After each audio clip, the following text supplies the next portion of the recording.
Let's take things back to the main press center. Various sessions are being held with experts for their take on the Inter-Korean summit and, of course, what to expect. Watchers there say shutting down the regime's nuclear facilities and freezing its missiles and nuclear tests is clearly not the same thing as a complete denuclearization. Our Kim Min-ji tells us more.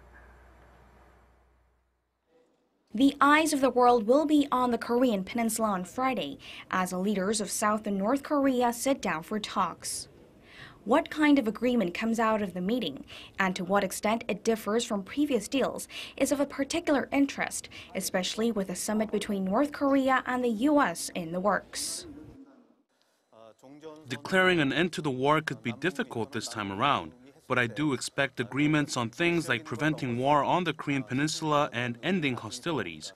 What helped gain North Korea's trust was President Moon Jae-in saying there would be no war on the peninsula without South Korea's consent. In preventing war, this kind of thing is important. On top of that, denuclearization or any announcement of the North giving up its ICBMs would be a big success.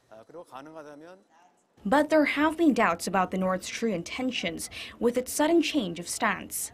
And although the regime has talked about shutting down its nuclear facilities and halting missile and nuclear tests, some experts point out that it's a positive step, but it won't amount to complete denuclearization. Whether he is going to surrender all his nuclear weapons overnight, the answer is definitely not. Why? The North Korean leaders see their nuclear weapons as the only guarantee of their regime security.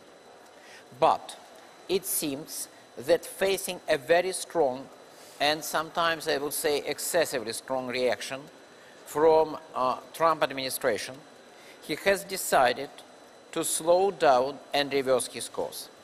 I don't believe that denuclearization is possible because it goes against long-term interests. But some experts see the potential for any outcome to bear fruit, since the Inter-Korean summit is being held relatively early in South Korean President Moon Jae-in's term in office. That gives his administration more time to see whether any promises made are kept, unlike in the past when summit talks were held near the end of the presidential terms.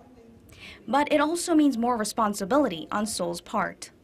I like the word guide, rather than he used to use the word broker or matchmaker. That means we are out of it. Guide means we are driving the car. So that means we can direct directions and we can limit, even though it's wider.